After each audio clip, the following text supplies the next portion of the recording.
Hello friends, welcome to यंदा investment academy. आज एक डिटेल एनालिसिस करेंगे एक कंपनी का which is a chemical company Naveen Fluorine limited, जो कि हमारे मॉडल पोर्टफोलियो का पार्ट है काफ़ी टाइम से, specially small and mid cap portfolio में रहा है और काफ़ी टाइम से हम इसको ट्रैक कर रहे हैं।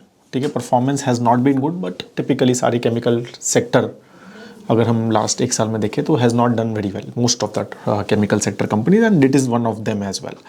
ठीक है, तो काफ़ी सारे रीजंस हैं, but we will just understand, थोड़ा सा लंबा एनालिसिस रहेगा, समझेंगे बिजनेस को क्या है, कैसे है, क्या क्या अपॉर्चुनिटीज़ हैं, क्या अच्छा है, क्या रिस्क है, तो वो सारी चीज़ें थोड़ा कंपनी को डिटेल में समझने की कोशिश करेंगे। ठीक है, तो कंपनी का नाम है Navin Fluorine Limited, and I think नाम से ही पता चल रहा है कि केमिकल सेक्टर में ये जो कंपनी है ये बेसिकली फ्लोरिन केमिस्ट्री पे फोकस करती है। ठीक है, तो अलग अलग टाइप की मतलब केमिस्ट्री होती है। एक आपने अगर मेरा एनालिसिस गुजरात फ्लोरोकेमिकल्स का देखा है तो इसके ऊपर हमने इस फ्लोरिन केमिस्ट्री के ऊपर थोड़ा डिटेल में वहाँ पर भी बात की है, and we will talk in this as well. तो ये बेसिकली एक अपकमिंग स्पेस है जो कि कार्बन और फ्लोरिन, फ्लोरो का जो कॉम्बिनेशन है, जो बॉन्ड बनता है बेसिकली, वो एक काफ़ी ज़्यादा उसके एडवांटेजेस मिलते हैं, बट वेरियस प्रोडक्ट्स, मतलब काफ़ी सारे केमिकल्स में वो एज ए बॉन्ड, वो जो प्रोडक्ट है वो यूज़ हो रहा है। और Gujarat fluorochemical, as I said, मैंने काफ़ी डिटेल में वहाँ पर भी बात की थी, क्योंकि वो कंपनी भी, उसका नाम भी फ्लोरोकेमिकल्स है, तो वो भी जो है वो फ्लोरिन केमिस्ट्री बेस्ड कंपनी है, एंड हम इसमें काफ़ी रेफरेंस देंगे उसका कि वो क्या कर रहे हैं और ये क्या कर रहे हैं, वहाँ पर भी दिया था। ठीक है, तो इसमें डिटेल में बात करेंगे। वो आपको अगर कंपनी स्पेसिफिकली देखनी है तो आप वो वीडियो देख सकते हैं, बट इसको आप, ये स्टैंड अलोन वीडियो है, आपको अच्छे से समझ आ जाएगा, उसको प्रायरली देखने की कुछ ऐसा ज़रूरत नहीं है। ठीक है, तो पहले ये समझते हैं कि कंपनी, देखो परफॉर्मेंस अगर हम देखें तो has done very well in 5 years, सब कुछ परफॉर्मेंस उसका बहुत ही अच्छा रहा है, राइट। अगर एक स्टॉक जो है वो 600-700 से रुपए का स्टॉक जो है वो ऑलमोस्ट 4700 टच कर गया था एट द पीक, बट अभी करंटली अराउंड 3500 के आसपास का उसका करंट मार्केट प्राइस है। तो it has gone down, right. Peak और 4700 4800 से वो कम हुआ है अभी, और लास्ट 1 ईयर में एक्चुअली तो नेगेटिव ही परफॉर्मेंस है। जब मैं वीडियो बना रहा हूँ, I am making on 25 Jain, तो उसका ओवरऑल परफॉर्मेंस एक्चुअली नेगेटिव ही रहा है अगर 1 ईयर में देखें, और हम यहाँ पर हमें पता भी चल रहा है वो चीज़। ठीक है, परफॉर्मेंस हैज़ नॉट बीन, मतलब अगर हम देखें कि hardly the performance has change from मतलब अक्टूबर 2021 जब पीक हुआ था ना, इवन निफ्टी और सेंसेक्स का भी उस टाइम पीक हुआ था, तो अक्टूबर 2021 के बाद आज तक even they have done well, but this company has not performed after that. तो वो कभी बिल्कुल फ्लैट परफॉर्मेंस है अगर हम उस हिसाब से देखें तो। क्या क्या रीजंस रहे हैं, क्या क्या है, तो अगेन मैं जैसा बोल रहा हूँ, ये जो ट्रेंड है ये इस कंपनी स्पेसिफिक ट्रेंड नहीं है, ओवरऑल सेक्टर स्पेसिफिक ट्रेंड है। लास्ट 1.5 ईयर्स में केमिकल एज अ सेक्टर और as a theme has not work very well, और उसके काफ़ी सारे रीजंस हैं, वी विल डिस्कस। तो बेसिकली कंपनी जो है, जैसे मैंने बोला, काफ़ी पुरानी है, 1967 की कंपनी है। ठीक है, और फ्लोरीन केमिकल बेस्ड जो है इनका मेजरली काम रहा है हमेशा, राइट। इन्होंने काफ़ी सारे नए बिजनेसेस में एंटर किया, स्पेशलिटी केमिकल्स में एंटर किया 2002 में, और 2011 में इन्होंने CRAM space, basically contract manufacturing या रिसर्च स्पेस जो बोला जाता है, जिसमें मतलब डीवीज लैब अगर हम एक एग्जांपल देखें तो टिपिकली वो एक सिंजीन इंटरनेशनल, उस तरह की जो कंपनी है, उस तरह का एक सेगमेंट भी इन्होंने 2011 में कंपनी एक्वायर की थी, मैनचेस्टर ऑर्गेनिक्स। उसके थ्रू बेसिकली वो इसी में थी, और उसके through basically they enter into a new segment. तो अब इनके मोर और लेस अगर हम देखें तो एक 4 सेगमेंट हैं, जो बेसिकली ये 3 सेगमेंट को रेवेन्यू बताते हैं। एक तो ये refrigerant gases and inorganic fluorides, इसको ये लेगेसी सेगमेंट बोलते हैं, या HPP बोलते हैं, हाई परफॉर्मेंस प्रोडक्ट। अगर आप इनकी प्रेजेंटेशंस में देखोगे तो HPP लिखा आएगा उसमें, तो हाई परफॉर्मेंस प्रोडक्ट्स, वो इनमें रेफ्रिजरेंट गैसेज और इनऑर्गेनिक फ्लोराइड्स, ये पहले 1 साल पहले तक FY22 तक ये सेपरेटली इस सेगमेंट को बताते थे, but now they have clubbed it in HPP। Speciality chemicals एक अलग सेगमेंट है, उसके बारे में बात करेंगे। क्रैम्स, एज आई सेड, वो अलग सेगमेंट है। नवीन फ्लोरिन्स एडवांस साइंस और सेगमेंट है, which is a small segment for them. ठीक है, तो इस तरह से बेसिकली 5 है, बट जो रेवेन्यू विच इज़ और प्रॉफिट्स वगैरह वो सब 3 सेगमेंट में बताए जाते हैं, HPP, speciality and high value segments. ठीक है, तो अब हम बात करते हैं, तो ऑब्वियसली HPP इनका सबसे पुराना सेगमेंट है, लेगेसी सेगमेंट भी बोलते हैं उसको ये। तो दे हैव रेफ्रिजरेंट्स में they have a presence. R222 इनका काफ़ी एक स्ट्रॉन्ग प्रोडक्ट है, काफ़ी बड़ा रेवेन्यू इनका उससे आता है, और यही गुजरात फ्लोरोकेमिकल्स का भी है। अगर आप, अगेन मैं रेफरेंस दे रहा हूँ, वो R22 दे ऑल्सो मेक, तो वो दे ऑल्सो मेक रेफ्रिजरेंट गैसेज। और रेफ्रिजरेंट गैसेज क्या होती है, हमने काफ़ी, अगर आपने पढ़ाई करी है पहले, साइंस वगैरह पढ़ी है, तो क्लोरोफ्लोरोकार्बन्स की बहुत बात होती थी, राइट, कि भाई ये जो है CFC कार्बन जो है ये हमारी ओजोन लेयर को ख़राब कर रहे हैं। और उसके बाद काफ़ी सारे चेंजेस हुए थे, तो काफ़ी नए नए टाइप के केमिकल्स आए जिनका impact on ozone layer was reduced और कम होता रहा। तो R22 was one of them, तो जिसका काफ़ी बड़ा प्रोडक्ट बना और बहुत ज़्यादा यूज़ होने लगा, but still it has some impact on the ozone layer. अब उसके भी नए नए सेगमेंट्स आ रहे हैं, ठीक है। तो अभी R32 बेसिकली उनका प्लान है कि हम वो एंटर करेंगे, which even has a lesser impact on ozone layer, ठीक है। तो अब governments across the world have taken, मतलब काफ़ी सारी जगह पे, कि R22 को पूरा 2030 तक खत्म करना है, ठीक है। तो रेफ्रिजरेंट गैसेज में इस तरह से ये काम करते हैं, और ऐसा ऐसा GFL भी करता है इसमें, गुजरात फ्लोरोकेमिकल्स। फिर inorganic fluorides they also make, तो basically they make lot of fluorine based chemicals, right, जो काफ़ी सारे अलग अलग सेगमेंट्स में, स्टील सेगमेंट में, ग्लास सेगमेंट में, ऑयल एंड गैस में, एब्रेसिव में, तो इनके अलग अलग जगह पे ये जो फ्लोरीन बेस्ड केमिकल्स होते हैं ये यूज़ होते हैं, ठीक है। और तो ये बेसिकली वो केमिकल बनाते हैं एक तरह से और उनको दे देते हैं, तो एक बेस केमिकल टाइप, ये भाई केमिकल है हमारा, ले लो। तो वो भी ये सेगमेंट में है, और ये काफ़ी टाइम से उस सेगमेंट में। CDMO मैंने ऑलरेडी बताया, specialty chemical, they are new segment. तो स्पेशलिटी केमिकल जो सेगमेंट है, इट इज़ बेसिकली, ये काफ़ी स्ट्रॉन्ग, इनका काफ़ी मेजर ग्रोथ एरिया है। तो ये बेसिकली इसमें जो बनाते हैं एग्रोकेमिकल्स, फार्मास्यूटिकल्स और परफॉर्मेंस मटेरियल के लिए intermediate chemicals, basically these guys make fluorine based. और काफ़ी ज़्यादा जो रिसर्च हो रहा है ना, जो न्यू रिसर्च या new molecules which are coming in, और उसके बारे में बात करेंगे हम, new molecules in this agrochemical pharma space, ठीक है। तो वो बहुत ज़्यादा फ्लोरीन बेस्ड केमिकल्स आ रहे हैं। तो फ्लोरीन एज अ केमिकल या केमिस्ट्री जो आ रही है ना, काफ़ी सारे हमारे जो नए नए ड्रग्स लॉन्च हो रहे हैं वो फ्लोरीन बेस्ड केमिस्ट्री के बेसिस पे हो रहे हैं। तो ये काफ़ी अपकमिंग केमिस्ट्री है और काफ़ी ज़्यादा इसका मतलब यूज़ है, और इसकी वजह से ये इनका स्पेशलिटी केमिकल्स, दे मेक दो स्पेशलिटी केमिकल्स जो इन सब इंडस्ट्री में, फार्मा में, स्पेशलिटी केमिकल्स या फार्मास्यूटिकल एग्रोकेमिकल में यूज़ होता है इनके प्रोडक्ट्स, ठीक है। तो वो इनका काफ़ी स्ट्रॉन्ग और फास्ट ग्रोइंग सेगमेंट है, क्योंकि they have a strength in the fluorine chemistry. तो वो एक कॉम्प्लिकेटेड कॉम्प्लेक्स केमिकल्स भी बना पाते हैं। तो अगर हम अगेन फिर से बिजनेस सेगमेंट को देखें, तो जैसे मैंने बताया रेफ्रिजरेंट में तो R22 में दे प्रेजेंट है। रेजिडेंशियल एयर कंडीशनिंग वगैरह में सबसे ज़्यादा यूज़ होता है, ये हमें पता है, ये रेफ्रिजरेंट नाम ही उसका इसका है। मार्जिन अच्छा है इसमें इनका। इनऑर्गेनिक फ्लोराइड्स जो है वो ये अलग अलग जगह पे फ्लोरीन बेस्ड इनके केमिकल्स हैं, कुछ कुछ उसमें भी ऐड करते रहते हैं ये। तो उसमें they give to basically abrasives में, सोलर पैनल्स में, फार्मा एंड एग्रो, तो उसमें यूज़ होता है। लो मार्जिन प्रोफाइल है उसकी। स्पेशलिटी केमिकल्स में मैंने आपको बता ही दिया, फार्मा एग्रो केमिकल इसमें होता है, हाई मार्जिन प्रोफाइल है। क्रैम्स में काफ़ी अच्छी मार्जिन प्रोफाइल है फार्मा और लाइफ साइंसेज इंडस्ट्री में। क्रैम्स मतलब कि आप पूरी रिसर्च भी कर रहे हैं उनके साथ, कंपनीज़ के साथ, ठीक है ना। कंपनी ने एक नया ड्रग, मतलब क्रैम्स मतलब क्लिनिकल रिसर्च हो रही है, ठीक है। फार्मा में सपोज एक नई ड्रग बन रही है, तो उसमें आप रिसर्च में भी हेल्प कर रहे हैं, उसकी प्रोडक्शन में भी हेल्प कर रहे हैं, राइट, उस ड्रग की एट लेवल ऑफ रिसर्च। अभी तक वो प्रोडक्शन में नहीं गई है वो ड्रग, ठीक है। तो वो रिसर्च हो रही है, तो उसमें थोड़ा थोड़ा यूज़ होता है वो केमिकल, और टेस्टिंग होती है, फिर चलता है, फिर अलग अलग phase 1, phase 2, phase 3 clinical trials होते हैं। तो उस जगह पे जितना भी यूज़ होता है, तो उस तरह से वो काम करते हैं इसमें क्रैम स्पेस में, right. And then they have, and ये Navin Fluoride Advance Science Limited इन्होंने स्टार्ट किया है, ठीक है। तो basically again supply intermediates for two global play, advance fluorochemicals complexes in India with the manufacturing location there. तो उसमें एक advance chemicals basically they are trying to make. अगर again business segment, speciality chemicals में entry barrier high है, because it's a very complex chemicals, it's not easy to make. तो regulatory approvals भी कुछ ज़्यादा नहीं है, राइट। ओपन अरेंजमेंट है, टोल अरेंजमेंट्स हैं। टोल अरेंजमेंट होते हैं कि भाई आप मैन्युफैक्चर जो है ओन करता है सप्लाई और रॉ मटेरियल वगैरह का, ठीक है, प्रोडक्शन प्रोसेस वगैरह सब कुछ है, और आपको बेसिकली पैसे देने हैं उस मैन्युफैक्चरिंग करने के लिए वॉल्यूम और क्वालिटी की बेसिस पे, right. Fees of manufacturing services. Open arrangement ये है कि आप जो है सब कुछ आप कर रहे हो, मैन्युफैक्चरिंग आप सब चीज़ें कर रहे हो, राइट। और फिर अगर सब कुछ सही चल रहा है तो फिर आप उसको प्रोडक्ट को उनको बेच रहे हो, ठीक है। वेरी हाई स्टिकीनेस रहती है स्पेशलिटी केमिकल्स में, बिकॉज कॉम्प्लेक्स केमिकल्स हैं भाई, सब लोग नहीं बना पाते, कुछ लोग ही बना पाते हैं। तो आपका एक बार पार्टनरशिप हो गई, उनको चाहिए तो एक लंबा उनका मोस्टली कस्टमर स्टिकीनेस रहती है। And product pricing, fix arrangements with pass on clause, right. Number of suppliers 2 to 4 suppliers एक जो है मोस्टली एक कंपनी रखती है इन टाइप के केमिकल्स में। रेफ्रिजरेंट गैसेज में एंट्री बैरियर्स हाई हैं, again it's not easy to make again, right.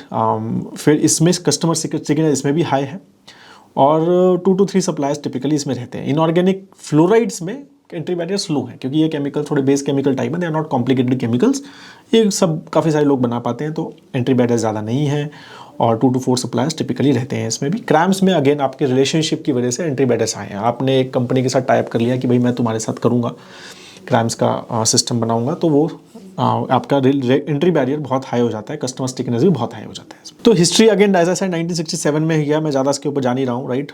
तो इस तरह से इनकी पूरी हिस्ट्री रही है, अलग अलग 2016 तक। एक फिर हनीवेल वगैरह के ऊपर हम बात करेंगे यहाँ पर, ठीक है। मैन्युफैक्चरिंग लोकेशंस इनकी जो है 3 है, सूरत में है, देवस में है, एंड अभी इन्होंने दहेज में इन्होंने काफ़ी बड़ा प्लांट एक सेटअप किया है, ठीक है। And obviously they are lot of export oriented, तो बहुत सारी कंपनीज इनसे प्रोडक्ट्स लेती हैं, pharma and agrochemicals and all these company के नाम आप यहाँ देख सकते हैं, ठीक है। नवीन फ्लोरिन ने थोड़ा बैकवर्ड इंटीग्रेशन का भी थॉट प्रोसेस दिया। अच्छा, अब जब अगर गुजरात फ्लोरोकेमिकल की जब बात की थी ना हमने, तो गुजरात फ्लोरोकेमिकल में उन्होंने एक बैकवर्ड इंटीग्रेशन किया अपने फ्लोरोकेमिकल स्पेस से, and they are entering a lot into high end fluoro chemical space, like fluoropolymers जो बोला जाता है, ठीक है, जो कि आजकल सोलर बैटरीज में, सॉरी ईवी बैटरीज में या सोलर सेल्स में वो इस तरह के केमिकल्स यूज़ होते हैं बनाने में, तो वो उसमें काफ़ी ज़्यादा they are taking entry and they are doing well in this Gujarat fluorochemicals, right. तो उसकी वजह से वो उनका मतलब पूरा फोकस उसी पे है कि भाई जो है हमारा फ्यूचर जो है फ्लोरोपॉलीमर है for them, and they are saying कि भाई हम जो बाकी जो हमारा बिजनेस है रेफ्रिजरेंट गैसेस का और जो है ये हमारा उनका वो तरह का लेगेसी बिजनेस है, और वो उससे ये फ्लोरोपॉलीमर बनाते हैं, उनका ऐसा थॉट है। But these guys don't make fluoropolymers, और ये 2021 की इन्होंने अर्निंग कॉल में बोला था कि भाई हम एक राइट बिजनेस मॉडल डेवलप करने की कोशिश कर रहे हैं, और इसके लिए अलग से डेडिकेटेड केपेक्स करना पड़ेगा, और उनके हिसाब से बहुत सारे चाइनीज़ प्लेयर हैं फ्लोरोपॉलीमर स्पेस में, एंड दे साइड कि भाई इसमें हमें बहुत ज़्यादा अपॉर्चुनिटी नहीं दिखती है, जबकि गुजरात फ्लोरोकेमिकल स्पेस से is very different thing, right. In this उन्होंने कहा, उनको भी पता है कि है चाइनीज़ प्लेयर्स, बट दे से कि भाई जितना भी अगर हम इंपोर्ट सब्सटीट्यूशन के हिसाब से देखें, इंडिया में इतना यूज़ होना है, तो ये प्रोडक्ट हम बनाएंगे तो हमारा काफ़ी चलेगा इंडिया में स्पेसिफिकली, बाहर चाहे चले ना चले, तो उनका वो थॉट है, दोनों का सही है, ठीक है। तो इसीलिए they are not working into that direction yet, और उसके बाद उन्होंने कोई अपडेट वगैरह नहीं दी है, राइट। तो ये चीज़ आपको समझनी है कि दोनों, जबकि दोनों एक काफ़ी ज़्यादा जगह पे कॉम्पीट करते हैं, बट दोनों का अप्रोच बहुत डिफरेंट है। इनका अप्रोच फ्लोरीन बेस्ड केमिस्ट्री के बेसिस पे फार्मा कंपनी के साथ या एग्रोकेमिकल कंपनीज के साथ, राइट, उनके साथ काम करने का इनका अप्रोच वो है कि वहाँ पर बहुत फ्लोरीन बेस्ड केमिकल्स यूज़ हो रहे हैं तो हम वहाँ जाएंगे, और GFL जो है वो वहाँ नहीं जा रहा है, वो बोल रहा है कि मैं जो है फ्लोरो पॉलीमर्स बनाता हूँ जो कि डिफरेंट ये नई नई जगह पे यूज़ हो रहे हैं, जैसे इलेक्ट्रिक व्हीकल्स वगैरह में, और भी जाके उनके एप्लीकेशंस हैं, बट वो वहाँ पर जाने की कोशिश कर रहे हैं, जो कि फार्मा वगैरह में एग्रोकेमिकल से ज़्यादा कुछ लेना देना नहीं है। तो इसलिए काफ़ी डिफरेंट सेम कंपनीज जो है, मतलब similar companies with similar expertise, they are doing so very different things, ठीक है। तो इस तरह से ये चीज़ें दोनों की काफ़ी डिफरेंट हैं, और ये दोनों हमारे पोर्टफोलियोज में अलग अलग जगह पे, राइट। तो इसीलिए हम थोड़ा इनको काफ़ी अच्छे से ट्रैक भी करते हैं। तो फ्लोरीन का प्ले जो है, as I said, it is increasing a lot, ठीक है। लाइफ साइंसेज में 64% of new compounds, right, has a fluorination, ठीक है। 2022 का डेटा है ये। तो 2022 में 64% में जितने भी नए कंपाउंड्स, नए केमिकल जो ड्रग्स की बात हो रही थी या जो चेक हो रहा था, इवैल्यूएशन हो रहा था, उसमें 64% जो है वो उसमें फ्लोरिनेशन वाज इन्वॉल्व्ड। एग्रोकेमिकल्स में 11 out of 15 new agrochemical had fluorination, ठीक है, 2022 में। रेफ्रिजरेंट तो जितने भी हैं वो फ्लोरीन बेस्ड ही हैं, नए आ रहे हैं जो, और पॉलीमर्स भी, जैसे मैंने बोला electrolysers, solar cell, semiconductor manufacturing, जो GFL, इसमें अब GFL है पूरा, राइट। तो हमें ये चीज़ काफ़ी क्लियरली समझनी है कि ये स्पेस जो है ये नवीन फ्लोरीन नहीं कर रहा है ज़्यादा अभी, तो दे आर सेइंग कि हम एंटर करेंगे। और GFL से भी ये क्वेश्चन पूछा था कि अगर नवीन फ्लोरीन एंटर करता है तो वो कॉम्पिटिटर नहीं बनेगा, तो उन्होंने कहा था कि अगर करता भी है तो 4-5 साल लगेंगे उनको हमारे लेवल पे पहुंचने में मिनिमम, और जब तक हम बहुत आगे निकल जाएंगे। That's what the thought process, और लग रहा है वो चीज़ सुन के, ठीक है। तो ये चीज़ है, इनका फोकस यहाँ पे, नवीन फ्लोरीन का फोकस यहाँ और यहाँ है, ये दोनों इसमें प्रेजेंट है, GFL भी और नवीन फ्लोरीन भी, वो दोनों इसमें अच्छा खासा रेवेन्यू लेते हैं, और लेगेसी बिजनेस है for them, both of them. तो this is how currently plays, ठीक है, तो रेफ्रिजरेंट गैस बिजनेस के बारे में थोड़ा सा और समझेंगे। तो जैसे मैंने बताया कि भाई ये क्लोरोफ्लोरोकार्बन से थोड़ा HCFC हाइड्रोक्लोरोफ्लोरोकार्बन की तरफ चला गया था। ठीक है, R22 एक काफ़ी बड़ा है, इसमें काफ़ी बड़ा स्पेस है, 6% का ग्लोबल कैगर है इस स्पेस का, तो ये अच्छा खासा ग्रो हो रहा है, ऐसा नहीं है। ठीक है, और मेन जो R22 से इनका बिजनेस आता है, और ऑलमोस्ट अभी आगे रेवेन्यू वगैरह की बात करेंगे तो अच्छा खासा रेवेन्यू इनका आता है। पहले ये एक रेफ्रिजरेंट गैसेज और उन दोनों को अलग अलग तरह से देते थे, और रेफ्रिजरेंट गैसेज अगर आप देखोगे तो it is not growing too well. FY15 में 195 करोड़ कमाया था, FY22 में 266 करोड़ बनाया। तो ये एक लेगेसी बिजनेस है, मतलब for them it is like a cash cow, इसमें कुछ बढ़ना नहीं है, ये ऐसे ही चलेगा। 266 करोड़ रुपीज़ में इन्होंने FY22 में कमाया था। FY23 के नंबर नहीं है, क्योंकि वो फिर 2 सेगमेंट्स मिला के उन्होंने नंबर देने शुरू किए थे, और हम स्लाइड 39 में आगे देखेंगे इसको। तो रेफ्रिजरेंट गैस बिजनेस में इनके सब मेजर सभी, मैफ्रॉन इनका ब्रांड है, और काफ़ी सारे ब्रांड्स हैं इनके पास, राइट। और तो ये इस तरह से बेसिकली न्यूअर रेफ्रिजरेंट गैसेज में now they are planning to enter. अभी क्या है, ये R22 जो है ना, इसका कट्स स्टार्ट हो गए, मतलब R22 global governments wants two phase out this chemical because it also impacts our ozone layer. तो 2030 तक की टाइमलाइन है कि ये जीरो हो जाएगा, इसको नहीं बना सकते। तो फिर वो R32 या फिर और भी ज़्यादा डिफरेंट टाइप के कंपाउंड से बात हो रही है। ठीक है, तो अभी भी यूज़ हो रहा है, बट ऑलरेडी 10% का कट हो चुका है, 25% का कट और एक्सपेक्टेड है। तो इस तरह से ये ऑलरेडी ये चीज़ GFL में भी डिस्कस की थी कि दिस इज गोइंग आउट। ठीक है, and they are very strong player in this. तो वो इनका काफ़ी नुकसान है, यहाँ पर इनका रेवेन्यू कम होता रहेगा। 2016 में दे एंटर्ड विद इन्होंने हनीवेल के साथ एक एंटर किया था कि भाई हम एक सोलिस्टिस YF करके एक नया रेफ्रिजरेंट बनाएंगे जिसका ऑलमोस्ट नेग्लिजिबल इम्पैक्ट है ऑन द ओजोन लेयर। उसके ऊपर इन्होंने रिसर्च की, साथ में काम किया। ठीक है, और अब जो है इन्होंने एक 7 ईयर कॉन्ट्रैक्ट 2022 में $410 मिलियन का उनके साथ साइन किया कि भाई हम ये मैन्युफैक्चर करेंगे तुम्हारे लिए 123ZD R123ZD। ठीक है, जो कि लो प्रेशर सेंट्रीफ्यूगल चिलर्स वगैरह में इसका एप्लीकेशन है, राइट। तो इसमें ओजोन डिप्लीशन बिल्कुल भी नहीं है। एंड तो company has commissioned hydrofluoroolefins capacity of Honeywell by Q1 FY23, right. और फिर बट कुछ डिले हुआ है इसमें। This delay was due to capacity addition at the supplier and which resulted in buying of product from the spot market at a higher rate, right. तो उसमें कुछ delay हुआ, और इसकी वजह से भी लास्ट 1 ईयर का रिजल्ट इनका बहुत अच्छा नहीं आया, क्योंकि इसमें काफ़ी सारे इनके केपेक्स में डिले रही, राइट। और तो इनका एक्सपेक्टेड है कि भाई 500-550 से 600 करोड़ रुपए का हमारा रेवेन्यू आना चाहिए इसमें, जब हम पीक यूटिलाइजेशन पे पहुंच जाएंगे इसमें। ठीक है, तो इस तरह से ये इनका है कि भैया नेक्स्ट फेज ऑफ R22 से हम नेक्स्ट फेज पे हमें जाना है। तो ये इनका हनीवेल के साथ एक अच्छा वो है। अब जो सेकंड सेगमेंट था इनऑर्गेनिक, वो HPP के अंडर ही दूसरा सेगमेंट था, वो अगेन उसके भी FY22 तक के रिजल्ट है। तो वो FY22 में it has done well, but उससे पहले आप देखोगे तो बहुत ज़बरदस्त कुछ ग्रोथ नहीं है। तो उसमें बेसिकली ये कुछ डिफरेंट टाइप के केमिकल्स बनाते हैं, जैसे ammonium bifluoride, potassium fluoride, sodium fluoride, right. ये सिमिलर ये जो डिफरेंट केमिकल्स हैं, ये अलग अलग इंडस्ट्री में यूज़ होते हैं। ठीक है, तो ये बेसिक केमिकल्स, ये कुछ स्पेशलिटी केमिकल्स नहीं है, कॉम्प्लेक्स केमिकल्स नहीं है ये। इसमें कुछ सेगमेंटेशन बहुत ज़्यादा नहीं है, वॉल्यूम ड्रिवन बिजनेस है बेसिकली, कि भैया मेरे पास ज़्यादा वॉल्यूम है तो मैं एक इकोनॉमिक्स ऑफ स्केल में खेल सकता हूँ। ठीक है, तो ये उस तरह का बेसिकली बिजनेस है। कुछ सालों से बिकॉज चाइनीज़ सोर्सेज से थोड़ा सा डाइवर्सिफिकेशन चल रहा है काफ़ी सारे कंट्रीज़ का, तो China+1 की वजह से इनका थोड़ा सा ये रेवेन्यू यहाँ पर बढ़ा, जो FY22 में दिखा हमें। तो इन्होंने बोला वो हमारा China+1 की वजह से बेसिकली दिखा है हमें। ठीक है, इनके CGMP प्लांट्स हैं, राइट, इनके पास। तो जिसमें मतलब GMP प्लांट मतलब गुड मैन्युफैक्चरिंग प्रैक्टिसेस प्लांट, जो ग्लोबल एक सेटअप मतलब रेगुलेटरी सिस्टम है, जिसमें ये इसके इन्हीं प्लांट्स में जो मैन्युफैक्चरिंग होती है वही मेजरली हर जगह चलती है, राइट। तो इस तरह से इनका है। ठीक है, इन्होंने मैनचेस्टर ऑर्गेनिक्स को भी, जैसे हमने बात की थी, इन्होंने एक्वायर किया था।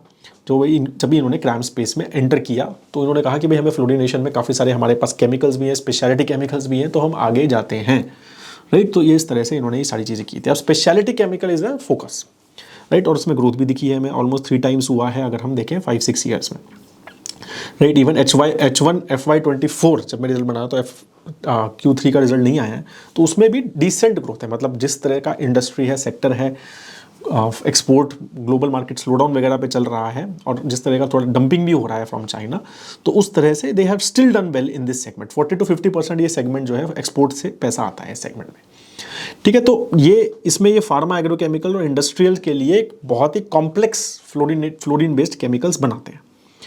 ठीक है, तो इस तरह से ये चलता है। Are used in intermediates manufacturing new molecules. तो न्यू मॉलिक्यूल ये प्रोडक्ट्स जो हैं नए मॉलिक्यूल जो बनाते हैं ये कंपनीज, उसमें ये एज अ इंटरमीडिएट यूज़ होते हैं इनके ये इस तरह के प्रोडक्ट्स। इनके पास अभी 30 to 35 मॉलिक्यूल्स हैं इस प्रोडक्ट बास्केट में जो ये बनाते हैं, उनको देते हैं, ठीक है। और इनको लगता है कि भाई हम ये अच्छा ग्रोथ है इनका, और इनके पास 2 new plants they are already coming up with 3rd plant, right. तो इस तरह का 2 प्लांट हैं और एक और प्लांट ये सेटअप करने का प्लान कर रहे हैं, ठीक है। तो इस केमिस्ट्री में एज आई सेड कि फ्लोरीन केमिस्ट्री में अच्छी खासी टेल विंड्स हैं, राइट। तो इसलिए इनको टेक्निकल कैपेबिलिटी इनकी ये सब चीज़ें में ये basically vapour based face chemistry, ये सारे अलग अलग तरह से ये इनकी कैपेबिलिटी हैं जो बेसिकली इनको हेल्प करती हैं, right. And 30% of drug, 50% of products in development face in crop. तो इन्होंने कहा है कि अभी 30% और 50% क्रॉप प्रोडक्शन प्रोडक्ट्स जो है इस टाइम डेवलपमेंट फेस में फ्लोरीन केमिस्ट्री के बेसिस पे बेसिकली काम कर रहे हैं, ठीक है। This is what. तो बेसिकली अगेन इसलिए अच्छी खासी टेल विंड्स इनको लगती है इस सेगमेंट में। तो एग्रोकेमिकल में आप देखोगे तो परसेंटेज फ्लोरिनेटेड एग्रोकेमिकल, तो you can see right it has significant, मतलब अगर हम ट्रेंड देखें तो एक अच्छा खासा हमारा एक अपवर्ड बेसिकली ट्रेंड है, राइट। तो GFL तो है, इसमें प्रेजेंट ही नहीं है एग्रोकेमिकल्स में, वो नहीं करते कुछ भी, ठीक है। तो NFIL ही प्रेजेंट है और एग्रोकेमिकल में इनका डेडिकेटेड प्लांट है। इन्होंने 55-40 करोड़ रुपीज़ का इन्वेस्टमेंट किया है, राइट। और 30 करोड़ रुपए और भी इन्होंने बेसिकली अनाउंस किए हैं for other intermediaries in this segment, right. तो इस तरह से इनके काफ़ी सारे इनके एक्टिव इंग्रेडिएंट्स हैं जो ये बेसिकली एग्रोकेमिकल स्पेस में, क्योंकि काफ़ी सारे फ्लोरीन बेस्ड केमिकल्स आ रहे हैं तो वहाँ पर ये डिफरेंट केमिकल्स लॉन्च कर रहे हैं, राइट। तो इनकी मतलब because it has a better properties, तो एसिडिटी, लिफोबिलिटी, ये सब स्टेबिलिटी ऑफ पेरेंट मॉलिक्यूल्स ये जो है इसलिए एग्रोकेमिकल्स में ये यूज़ हो रहा है। तो इनके मल्टी ईयर और कॉन्ट्रैक्ट्स हैं जो इस सेगमेंट में काफ़ी सारे सप्लायर्स के साथ, राइट। एंड इसीलिए इन्होंने काफ़ी सारी इन्वेस्टमेंट और काफ़ी सारा capex basically from speciality chemicals perspective से दे आर डूइंग।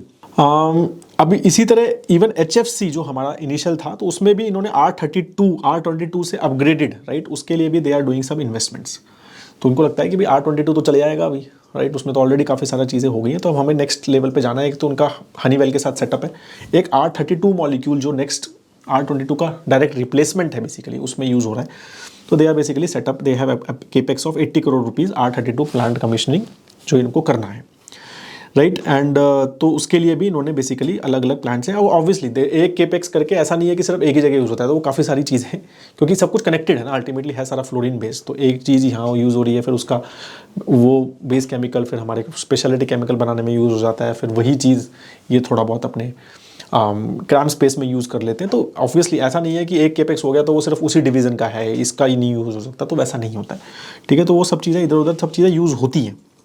अगेन वो गुजरात फ्लोरोकेमिकल ने बहुत अच्छा वैल्यू चेन दिया था उस चीज़ का कि वो कहाँ कहाँ पे कैसे कैसे जा रहे हैं और कहाँ कहाँ पे क्या क्या चीज़ें वो इन हाउस यूज़ कर रहे हैं। तो वही चीज़ है कि ऐसा नहीं होता है कि ये केमिकल बन गया तो ये सिर्फ यहाँ के लिए है, वो है, तो वो सब चीज़ें आपस में कनेक्टेड होती हैं। तो इसलिए ये बार बार आप 450 करोड़ का जो इनका केपेक्स है ये बार बार आप सुनोगे, बेसिकली ये इसी चीज़ के लिए है, ये अलग अलग जगह पर यूज़ होने वाला है ये, ठीक है। क्रैम्स में they have entered into recently, right. तो 2011 में ही इन्होंने एंट्री की मैनचेस्टर ऑर्गेनिक को इन्वेस्ट करके। ये R&D बेस्ड फोकस कंपनी थी, UK की कंपनी थी ये, राइट। इनकी फ्लोरिनेशन में ही इनकी बेसिकली कैपेबिलिटीज़ थी मेजरली, राइट। एंड तो ये अभी काफ़ी सारे कंपनीज़ के साथ काम कर रहे हैं, इनोवेटिव फार्मा कंपनीज़, ठीक है, जिसमें ये मिलीग्राम से लेके किलो तक डिफरेंट टाइप के केमिकल्स उनके लिए बनाते हैं। थोड़े थोड़े मिलीग्राम्स फ्लोरीन बेस्ड केमिकल्स बनाते हैं और वो किलो तक वो उसको यूज़ करते हैं, क्योंकि जिस तरह का यूज़ है जितना उसको रिसर्च करना है, राइट। तो इस तरह से they are basically entering into this space. और अगेन इन्होंने जैसे बताया था कि ये देखो आप किस तरह से फार्मा में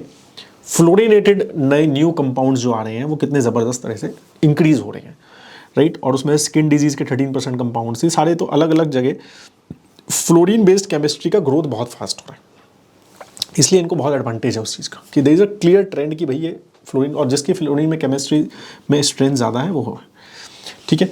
तो इसीलिए इनका ये है कि भाई इसमें नए कस्टमर एक्वायर करने हैं, प्रोजेक्ट पाइपलाइन स्ट्रॉन्ग करनी है, राइट। तो इसी पे इनका काफ़ी सारा फोकस है, राइट। इनको $16 मिलियन का हमने लास्ट क्वार्टर में, राइट, तो 132 करोड़ रुपीज़ का इनको परचेज ऑर्डर भी मिला था, ठीक है। एंड तो इन्होंने अलग अलग स्पेसेस में CGMP प्लांट भी हैं इनके पास, तो CGMP का एक और प्लांट सेटअप करने का प्लान कर रहे हैं, CGMP 4, ठीक है। तो प्रोजेक्ट पाइपलाइन तो ये है, management is focusing on project pipeline expansion and new customer acquisition. It also aims to revenue of $100 million FY25, तो 825 करोड़ रुपीज़ का इनको इसका रेवेन्यू करना है FY25 तक। तो that is what they're expected is, but obviously they said कि भाई इरेगुलर रेवेन्यू पैटर्न इसका होगा, क्योंकि डील मिलती है, फिर उसके साथ काम होता है, फिर वो केमिकल बन गया तो फिर दूसरा ऐसे, तो it is project based work, it is not a consistent, right, it project based है। इस प्रोजेक्ट में काफ़ी ज़्यादा यूज़ हो गया, फिर वो प्रोजेक्ट बंद हो गया, राइट, और फिर दूसरा प्रोजेक्ट मिल गया, तो इस तरह से थोड़ा सा ये एक उन्होंने कहा कि ये रेवेन्यू पैटर्न इसका थोड़ा गड़बड़ होएगा, ठीक है। तो अब 825 ये FY25 में बोल रहे हैं, और अभी जो अगर हम देखें तो इन FY23 में 448 करोड़ रुपीज़ इन्होंने किया था, ठीक है। तो ऑलमोस्ट दे आर सेइंग कि next 2 years they will double, but currently H1 में they are much far behind. 141 crore का ही इन्होंने रेवेन्यू बुक किया है आधे साल में, ठीक है। तो but yes you can see the growth, right, तो definitely it's a focus area for them, and they are as I said कि काफ़ी डिफरेंट थॉट है इनका फ्रॉम गुजरात फ्लोरोकेमिकल्स, राइट। तो इसलिए इनका काफ़ी ज़्यादा अच्छा खासा तो GFL का तो प्रेजेंस है ही नहीं इसमें, राइट। SRF भी इनका एक कॉम्पिटिटर है, जो GFL में भी हमारी बात हुई थी, राइट। तो वो अलग से बताते नहीं है कि भाई वो काफ़ी बड़ी कंपनी है, राइट, इससे मच बिगर देन देम, तो इसीलिए उनके जो सेगमेंट्स हैं वो काफ़ी डिफरेंट है। तो they don't tell as such कि भाई हमारा फार्मा से कितना आ रहा है, एग्रोकेमिकल से कितना आ रहा है, उससे कितना आ रहा है, वो काफ़ी बड़े सेगमेंट के हिसाब से डील करते हैं, तो उनके लिए fluorine chemistry is a smaller space, ठीक है। But they are also present in it, right, तो उनका भी आ सकता है, मतलब दे आर एक्सपेक्टिंग कि वहाँ पर वो भी हम कॉम्पीट करते हैं उनसे कई जगह पे, ठीक है। तो इसमें लिखा है also appears to be starting CDMO segment for pharma soon, तो they are also planning to do it, ठीक है। इन्होंने पिरामल फार्मा के साथ भी JV किया था, right, to setup some chemicals, because Piramal pharma again does lot of chemical, मतलब ये CDMO स्पेस का में थोड़ा बहुत काम करते हैं वो, तो उसमें सेटअप किया था, but then they sold that stake to Piramal pharma completely. तो इनसे ये क्वेश्चन पूछा गया कि आपका चाइना के साथ रिस्क है क्या, मतलब चाइना की एंटी डंपिंग हो रही है, सब चीज़ें हो रहा है, राइट, डंपिंग हो रही है बहुत ज़्यादा, they are again coming back into this space, और ये सभी लोग बोल रहे हैं, right, China is back into chemical, और इसकी वजह से 2023 वाज नॉट सो ग्रेट। तो इन्होंने बोला कि यार हमारा एक तो रॉ मटेरियल में definitely we have a lot of, क्योंकि हमारा फ्लोरोस्पार हमारा एक रॉ मटेरियल है जो हम चाइना से ही हमारा एक्सपेक्टेड, मतलब मेजर सप्लायर है चाइना। तो उन्होंने कहा है कि हमने लॉन्ग टर्म एग्रीमेंट किया है एक साउथ अफ्रीकन माइनर के साथ फ्लोरोस्पार मिलने के लिए, जो कि मेजर रॉ मटेरियल है फ्लोरीन केमिस्ट्री के लिए, but again we still have dependence. तो मतलब क्लोरोफॉर्म, सल्फर, ये सारे में हमारा डिपेंडेंस है ऑन, तो उस पर तो है। बिजनेस में अगर हम बात करें तो दे आर सेइंग कि रेफ्रिजरेंट गैसेस बिजनेस जो इनका HPP बिजनेस है, तो उन्होंने कहा कि वो है, उसमें they face stiff competition from Chinese suppliers, ठीक है। तो रेफ्रिजरेंट R22 वगैरह जो R32 सब चीज़ें हैं, तो उन्होंने कहा कि यस, ठीक है, क्योंकि वहाँ फ्लोरोस्पार बहुत अच्छे से अवेलेबल है, and it is more of A basic chemical, तो इसलिए कुछ ऐसा वो नहीं है, तो वहाँ पर they face lot of competition, right. तो यस, तो उन्होंने कहा स्पेशलिटी केमिकल CDMO तो थोड़ा बहुत कंपटीशन है ओल्डर मॉलिक्यूल्स में, जो पुराने मॉलिक्यूल्स हैं, but though no immediate threat from China, from new molecules, right, और from most of animal do not have Chinese competitor. They are saying कि भाई हमारे इसमें स्पेशलिटी केमिकल CDMO पे हम एटलीस्ट बहुत ज़्यादा कॉम्पीट नहीं करते फ्रॉम द, एंड वो चीज़ मतलब एटलीस्ट उसके ग्रोथ में इस साल तो दिखी है, एटलीस्ट स्पेशलिटी केमिकल के, ठीक है। तो chemical industry overall is growing well, ठीक है, वो उसका ग्रोथ रेट इंडिया में काफ़ी अच्छा एक्सपेक्टेड है, तो वो काफ़ी सारी रिपोर्ट्स है कि 12-13% इंडियन स्पेशलिटी केमिकल इंडस्ट्री जो है वो बढ़ने की एक्सपेक्टेड है कैगर इन नेक्स्ट 2-3 years, ठीक है। तो इसलिए definitely there is a huge growth expected. अगर हम फ्लोरोकेमिकल स्पेस को देखें तो this is where the Navin Fluorine is, तो Navin Fluorine basically is in HF, right, hydrogen fluoride जो केमिकल्स हैं, जो basically again basic chemical fluoro chemicals की बात हो रही है, फिर फ्लोरीन के केमिकल्स और एक फ्लोरोकार्बन्स रेफ्रिजरेंट्स, बेसिकली इसमें वो प्रेजेंट है। जो आपका हमारा GFL है वो सब में प्रेजेंट है, बट फ्लोरोपॉलीमर्स और फ्लोरोलास्टिमर्स में these guys are not present, Navin fluorine. SRF is also present in everywhere, right, but SRF is very small, मतलब ये इसमें ज़्यादा प्रेजेंस नहीं है उनका, जहाँ तक मैं समझता हूँ, ठीक है। तो इस तरह से GFL is present everywhere even though, but यहाँ पर हमारा वो चीज़ CDMO और स्पेशलिटी केमिकल्स का तो सेगमेंट अलग से बताया ही नहीं हुआ है इन्होंने, तो इसलिए GFL वहाँ प्रेजेंट नहीं है। तो but this is how, this is where the Navin Fluorine, तो Navin Fluorine currently is not present in to this segment, and इसमें भी ये नहीं है।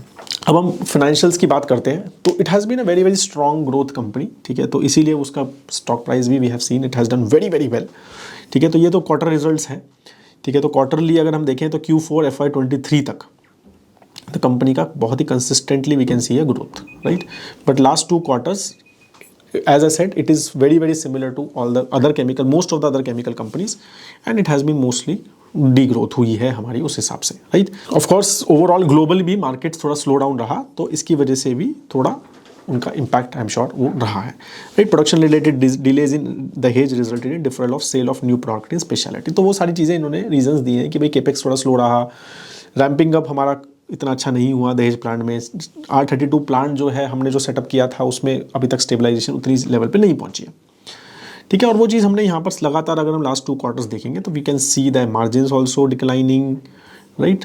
तो लगातार अगर हम देखें तो लोवेस्ट मार्जिन हैं लास्ट जितने भी क्वार्टर्स में, and net profit margin have also declined and profit has also declined, right.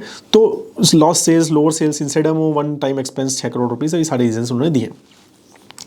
अब सेगमेंट रेवेन्यू अगर हम देखें तो वो वी कैन सी कि भाई फ्रॉम HPP परस्पेक्टिव तो it has gone down to 830 से 169 हुआ, बट स्पेशलिटी केमिकल्स का इतना ज़्यादा डिग्रोथ हमें नहीं दिखता है, राइट। Q2 में अगर हम देखें तो 186 थोड़ा गिरा है, but again speciality chemical space की जो ग्रोथ है still they are holding up. CDMO में भी दे हैव काफ़ी gone down, but again they said that कि भाई इसकी थोड़ी लंपी रहेगी, क्योंकि इसके इस तरह के प्रोडक्ट्स इनके थोड़े रहते हैं, ठीक है। तो रेवेन्यू ट्रेंड ऑफ कोर्स अब पहले इनका अगर हम देखें HPP जो कि रेफ्रिजरेंट गैसेज और इनऑर्गेनिक फ्लोराइड्स था, तो वो सबसे ज़्यादा था 45-46 मोस्टली सबसे ज़्यादा रहता था, बट अब वो वापस जो है HPP जो है वो बढ़ गया है, क्योंकि बाकी segment this has gone down like 29% से सीधा 10% हो गया, तो कब बहुत सिग्निफिकेंट CDMO बिजनेस गिरा है, राइट। अब हम यही ईयरली देखें तो yearly will see a better trend and we can see, right. तो कितना ज़बरदस्त इनका ग्रोथ है। रेवेन्यू 550 करोड़ रुपीज़ FY13 में था, and we can see it has gone to 2077, तो ऑलमोस्ट 4 टाइम्स रेवेन्यू इंक्रीज हुआ है इन 10 ईयर्स, राइट। तो which is very very strong growth, और ये कंसिस्टेंटली इंक्रीज हुआ है, ठीक है। But again H1 it is definitely going down. Revenue growth has gone down. This EBITDA margins have also expanded a lot, right? Because specialty chemicals जो इनका space है और CDMO में they have a better margins than in the legacy business they have, right? तो इसलिए वजह से इनके margins भी अगर देखें तो 15, 16, 17% के EBITDA margins से they have increased to 24-25% के आसपास के EBITDA margin, अभी 22 हो गया है, but they have been to that level, ठीक है। तो मार्जिन हैव ऑल्सो इम्प्रूव, तो मार्जिन एक्सपेंशन ऑफ 4 ईयर और क्या चाहिए मार्केट को ठीक है। तो इस हिसाब से ये काफ़ी, इसलिए वो स्ट्रॉन्ग ग्रोथ उसमें दिखा। केपेक्स अगर हम देखें तो बहुत स्ट्रॉन्ग इन्होंने केपेक्स किए हैं लास्ट 2 साल में, because setting up new chemical plant, speciality chemicals और CDMO स्पेशली, राइट। और फिर ये R32 और ये सारा जो इन्होंने किया है, राइट, तो उसमें भी अच्छी खासी इनके केपेक्स रहे हैं। तो 450 crore rupees setting up 40,000 annum hydrofluoric acid capacity eight दहेज, राइट। तो वो 450 करोड़ तो उन्होंने उसी में इन्वेस्ट किए हैं बेसिकली, ठीक है। और 30 crore rupees new stability of Surat is on track, right. Currently they will doing major capex in speciality chemicals में, उनका मेजरली केमिकल्स में स्पेस में रहा है। रेवेन्यू ट्रेंड, तो अब ये चीज़ बहुत इंटरेस्टिंग है कि रेवेन्यू जो है वो मेजरली एक्सपोर्ट की ग्रोथ से ही आया है। FY23 में they had a very strong export growth, right. तो export is very done very well. Import domestic business has done still well, but again it has nothing as compare to export. Export में तो almost 3 times हो गया है, and यहाँ पर 50% ही growth basically अगर हम देखेंगे डोमेस्टिक में लास्ट 6 साल में हुई है, ठीक है। And we can see that जो डोमेस्टिक जो है इट वाज FY21 तक एक्चुअली 50-50 था, and now it is just 34%। और यही कारण भी है स्लो डाउन का इस साल, क्योंकि एक्सपोर्ट ओरिएंटेशन में because of slow down in the economy and everything, तो उसकी वजह से एक्सपोर्ट बिजनेस में थोड़ा स्लो डाउन आया है, और इसकी वजह से FY24 जो है वो इतना अच्छा नहीं दिखता है, राइट। अब ठीक है। तो अब इनके स्पेशलिटी बाकी सब सेगमेंट्स भी कैसे कर रहे हैं, we can see that, right, कि HPP जो इनका सेगमेंट है, राइट, तो that has also done well. ऐसा नहीं है उसने नहीं किया है, but then we can see how the speciality chemicals 3 times हुआ है, लाइक 6 टाइम्स 6 में right. And even the CDMO business has done very well in specially last 1.5 years, ठीक है। तो ये इस तरह से इनका ग्रोथ जो है अगर हम देखें 1 year 5 year CAGR in speciality is 23%, even HPP has a strong growth of 18% and CDMO is 11%, but majorly CDMO का ग्रोथ का मेजर कारण जो खराब हुआ है वो इसी लास्ट 2 क्वार्टर में रहा है। ROCs अगर हम देखें तो it has been 21 which is pretty good overall, ठीक है, बट 23-28 तक गया हुआ है, बट अगेन केपेक्स भी काफ़ी ज़्यादा कर रहे हैं, तो उसके हिसाब से उसका इम्पैक्ट हमें दिखेगा ही, और FY24 में आई एम श्योर ही और कम होगा, मेरे को ऐसा लगता है, ठीक है। ROEs भी also very strong, debt is almost negligible, 0.39% का डेट है, एंड 19% का काउंटर, तो नथिंग एज सच डेट तो कुछ खास प्रॉब्लम है ही। अगर हम कैश कन्वर्जन साइकिल देखें, रिसीवेबल डेज देखें, इन्वेंट्रीज देखें, तो एक्चुअली पेएबल डेज जो हैं वो थोड़े कम हुए हैं, राइट। एंड बट उससे मेरे को लगता है कि still they are very healthy. 82 का रिसीवेबल डेज थोड़े बड़े हैं, 68, 67, 58, 60, 67, तो लास्ट 2 साल में थोड़े वो बड़े हैं। बट अगेन मेरे को लगता है एक्सपोर्ट वगैरह की वजह से भी उसका इम्पैक्ट थोड़ा सा हमें लगना चाहिए। Inventory days is also on the rise a bit, specially in FY23। तो इन्वेंट्री जो है वो डेज बड़े हैं इनके। तो ओवरऑल ये सारी चीज़ें थोड़ी सी कंसर्निंग लगती है, but again it's a very very different segment, very B2B segment. Export का भी चक्कर है, बहुत सारे और भी कॉम्प्लिकेशन आते हैं। तो मुझे लगता है कि ये बहुत बड़ा रेड फ्लैग मेरे को यहाँ नहीं दिखता है। अब हमने इसको कंपेयर किया है कि भाई GFL वगैरह के साथ, राइट, जो गुजरात फ्लोरोकेमिकल्स, बेसिकली GFL अलग कंपनी है, गुजरात फ्लोरोकेमिकल अलग कंपनी है। तो वहाँ पर बल्क केमिकल स्पेस बोलते हैं वो, जो कि उनका ये 8 मतलब जो बेसिकली ये वाला स्पेस है, रेफ्रिजरेंट गैस वाला स्पेस है, राइट। तो वो फ्लोरोकेमिकल स्पेस है, और ये फ्लोरोपॉलीमर जो स्पेस है ये ये है ही नहीं इसके पास, और वो उनका सबसे स्ट्रॉन्ग स्पेस हो गया है, आप देखो, राइट। और उसमें भी डी ग्रोथ है। तो आप ये देखोगे H1 FY24 जो है उनका भी काफ़ी ख़राब है, जबकि it's a much bigger company than Navin fluorine. मेरे ख्याल से ऑलमोस्ट 3 टाइम्स बड़ी है नवीन फ्लोरिन से गुजरात फ्लोरोकेमिकल्स, और रेवेन्यू में भी दिख रहा है वो, राइट। तो it is much bigger. But again मतलब H1 अगर हम देखें तो इसका भी काफ़ी ख़राब है। इसका भी अगर आप H1 देखेंगे SRF का, यू कैन सी अगेन इनका तो टेक्सटाइल बिजनेस भी है, पैकेजिंग बिजनेस भी है, तो इनका chemical business they have also done exceptionally well chemical business में, राइट। बट अगेन वहाँ पर भी आप H1 में डी ग्रो देखो, ये लास्ट ईयर 7,400 करोड़ किया है, इस बार 3,000 करोड़ ही किया है एक आधा साल में। तो डबल करते हैं तो कम है, ठीक है। और सेम चीज़ यहाँ पर आप देखेंगे, राइट। तो consistently you can see the कि so all these companies, right. तो मतलब इट्स मतलब सेम ट्रेंड है। ऐसा नहीं है कि भाई नवीन फ्लोरिन ने खराब किया है, SRF ने बहुत अच्छा किया है, या GFL ने अच्छा किया है, ऐसा नहीं है, ठीक है। All these companies have face, और ये सब ओवरऑल केमिकल स्पेस में ये चीज़ आपको दिखेगी। तो यही चीज़ सेगमेंटल रेवेन्यू ट्रेंड में भी, मतलब ओवरऑल परसेंटेज वाइज ट्रेंड में भी यू कैन सी कि how chemical space in SRF has increase a lot. Chemical में उनका फोकस अच्छा बढ़ गया है, राइट। और इसी तरह से यहाँ पर स्पेशलिटी केमिकल्स कैसे नवीन फ्लोरिन का बड़ा है, राइट। एंड फ्लोरोपॉलीमर इनका कैसे स्ट्रांगली बड़ा है फॉर गुजरात फ्लोरो। तो ये इस पे पूरा फोकस कर रहे हैं, ये इस पे पूरा फोकस कर रहे हैं, और ये इस पे पूरा फोकस कर रहे हैं। तो this is how these companies are basically focusing, right. तो रेवेन्यू मिक्स वगैरह I think we have already talk, तो ये बार बार रिपीट मैं नहीं कर रहा हूँ, राइट। फाइनेंशियल स्टेटमेंट्स अगर हम देखें यहाँ पर, राइट, तो इन्होंने 1500 करोड़ रुपए का केपेक्स FY24 में, जिसमें फ्लोरोकेमिकल्स और बैटरी केमिकल्स में 1000 करोड़ का रेवेन्यू मतलब इन्होंने किया है, राइट। इस process of commercial and fluoro capacity काफ़ी ज़्यादा इस पर इन्वेस्टमेंट, बेसिकली इनका फोकस उसी पे है, ठीक है। अगर हम NIFL का R32 का केपेक्स किया इन्होंने, राइट। और 1 न्यू मॉलिक्यूल MPP करेंगे। Advance discussion with Honeywell to expand current capacity by 25%, ठीक है। कैपिटल 450 करोड़ का सेटअप किया है इन्होंने in the speciality chemical space, ठीक है। तो ये इनका नया स्पेस इनका है, ऑब्वियसली छोटी कंपनी है, राइट। एंड SRF भी फ्लोरोकेमिकल स्पेस में घुस रहा है, और दे आर सेइंग कि 594 करोड़ का उन्होंने स्पेशलिटी फ्लोरोपॉलीमर्स, जिसमें ये स्ट्रॉन्ग है, एट दहेज, एंड 24 मंथ्स में वो कमीशन हो जाना चाहिए। तो they are expecting, and overall 3,300 crore का मतलब capex they are planning to do, ठीक है। Obviously much bigger company than the NFIL, ठीक है। गवर्नेंस की बात करते हैं, तो ये कंपनी बिजनेस आई होप समझ गया है, फाइनेंशियल समझ गया है, गवर्नेंस की बात करते हैं। और इसकी वजह से भी एक स्टॉक सितंबर में काफ़ी बड़ा डिप आया था, ठीक है। वो मेजरली इसलिए आया था कि दिस पर्सन बेसिकली रिजाइंड, ठीक है। तो he was MD of this company, ठीक है। कंप्लीटली प्रोफेशनली ड्रिवन कंपनी है।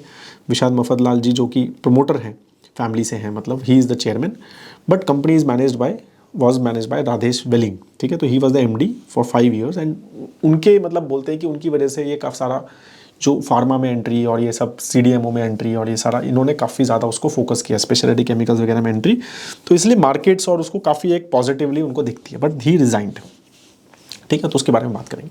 बट अगर हम प्रोमोटर्स को देखते हैं करंटली, तो प्रोमोटर होल्डिंग 28.8% पे है। It has gone down from 30.2 जून से। तो प्रोमोटर ने बोला है कि भाई हमने 1.4 स्टेक बेचा है, वो चैरिटी और पर्सनल रीजन की वजह से उन्होंने बोला है, ठीक है। तो I think that we should give benefit of doubt, but again promoter holding is not very strong. ऐसा नहीं है कि बहुत स्ट्रॉन्ग है, बट DIS FIS अगर आप होल्डिंग देखोगे तो 29% की DIS होल्डिंग है, 16% की DFIS। तो मतलब एक बहुत ही strong institutionally backed mid cap या small cap, actually small cap stock है ये, 15-16 हज़ार करोड़ की कंपनी है। तो बट आप उससे समझ सकते हैं कि इनकी मतलब गवर्नेंस पे थोड़ी अच्छी स्ट्रॉन्ग ये है कि आप एक्सिस म्यूचुअल फंड का देखोगे तो 2.5% उन्होंने लिया हुआ है, 2.25 निप्पॉन ने लिया हुआ है, 1.85 ICICI प्रू ने लिया है, 1.66 मोतीलाल ओसवाल ने। तो एक काफ़ी strong mutual fund backed and even lot of foreign institutional investors also you can सी। तो काफ़ी एक strongly backed institution backed company है, तो उससे थोड़ा कंफर्ट आता है प्रमोटर्स में। जैसे मैंने बोला रेजिग्नेशन 28 सितंबर को दिया, उसके बाद काफ़ी बड़ा डिप हुआ था मार्केट में, राइट। एंड तो ही 2018 में basically he became MD and CEO, right. And अब वो they are basically searching for the replacement. अभी जो है विशाल मफर जो चेयरमैन है, he has basically taken the role of MD currently. तो इसलिए मार्केट को ये अच्छा नहीं लगा, right, because as I said कि मार्केट जो इन्हीं के 5 ईयर्स में the company has done so well. अब हमने ग्रोथ देखी ना, उतना ज़बरदस्त स्टॉक प्राइस जो बढ़ा 4-5 टाइम्स से ज़्यादा बेसिकली, राइट, 7-8 टाइम्स जो हुआ, मल्टी बैगर जो स्टॉक बना ये, वो इन्हीं के टाइम पे बना, राइट। तो इसलिए मतलब ये एज ए गुड CEO माने जाते हैं। तो ऑब्वियसली जब लीडरशिप चेंज होता है तो उसका एक इम्पैक्ट मार्केट को अच्छा नहीं लगता है, राइट। तो अगेन कंपनी तो ऑब्वियसली विल से कि भाई हम सब कुछ ट्रैक पे है, इससे कुछ फर्क नहीं पड़ता है। वो तो मतलब management is exploring the replacement of older lower margin products of Surat MP plant. तो उन्होंने कहा है कि भाई ठीक है, सब चीज़ अच्छी है। लास्ट उन्होंने जो अर्निंग कॉल थी तो ऑब्वियसली दे विल से कि you don't need to worry, ये सब चीज़ें चलती रहती हैं और ऑफकोर्स चलती रहती हैं, बट अगेन अब नए उस पर डिपेंडेंट है कि who will be the new person, right. तो अभी तो दिस वाज, तो अभी क्या है ना, इसमें एक और थोड़ा सा और मार्केट ने उसको एनालिसिस इसलिए किया कि ये चीज़ें चलती रहती हैं। इस कंपनी में थोड़ा सा ये प्रॉब्लम है, ये पिक्यूलर इशू है कि इनका जो मैनेजमेंट है वो ज़्यादा टिकता नहीं है, बहुत लंबा टिकता नहीं है बेसिकली। ऐसा नहीं, ज़्यादा नहीं बोलूँगा, बट बहुत लंबा। तो इनके जो ये जैसे रिदेश जो हैं जी, ये इन्होंने 5 ईयर्स में छोड़ा। ही ज्वाइन फ्रॉम लक्ष्मी ऑर्गेनिक, अभी तक पता नहीं कहाँ जा रहे हैं, अभी तो उन्होंने पर्सनल रीज़न बोलते हैं, तो वो सभी बोलते हैं। फिर उससे पहले इनके 2022 से 23 इनके जो है CEO थे CDMO बिजनेस के, he left in 1 year, right. And Orion pharmaceutical से आए थे वो, तो उन्होंने कहा कि मैं एंटरप्रेन्योर बनना चाहता हूँ, तो वो चले गए। फिर तो 1 साल में ही चले गए। मिस्टर खानोलकर जो MD बन के आए थे, ये 2011 से 2018 तक थे, तो he was a current employee.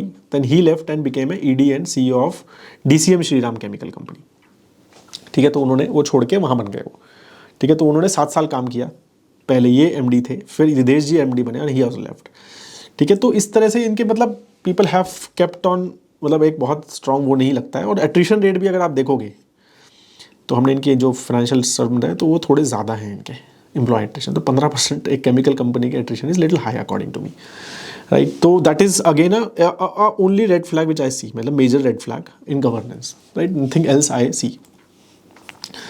तो रिस्क तो बेसिकली यही है कि क्या कहते हैं, ग्रोथ रेट्स अभी मतलब इम्पैक्ट रही है, but again this is not है मेजरली कि कमीशनिंग केपेक्स वगैरह के कमीशनिंग में थोड़ा डिले हुआ, तो वो एक इशू रहा, राइट। और एग्रोकेमिकल और फार्मास्यूटिकल इंडस्ट्री में स्पेस में ग्लोबली थोड़ा स्लो डाउन आया, उसका इम्पैक्ट इनको रहा, राइट। रॉ मटेरियल के प्राइसेस वगैरह पे इनकी डिपेंडेंस है ही, तो वो है ही। तो मतलब ऐसा एज सच अगर हम देखें तो मेजर रिस्क क्या है कंपनी के, राइट। तो मुझे जो मेजर रिस्क लगते हैं वो यही है कि भाई अगर आप एक CDMO बिजनेस में जाते हो, स्पेशलिटी केमिकल बिजनेस में जाते हो, राइट, तो again it's a very competitive space, right. CDMO specially we are seeing कि भाई इतनी सारी कंपनीज हैं, राइट, CDMO स्पेस में जो जाना चाह रही हैं, एंड तो everyone can not make a mark there, right. So उसमें उनके लिए एक डिफ़िकल्टी रहेगी ही, राइट। तो उनकी अब ओवरऑल कितना अच्छा कर पाते हैं वी हैव टू सी, और इनकी जो फ्लोरीन केमिस्ट्री है उसका जो स्ट्रेंथ है वो ये कितना लेवरेज कर पाते हैं, वही सबसे बड़ा देखने का क्वेश्चन रहता है।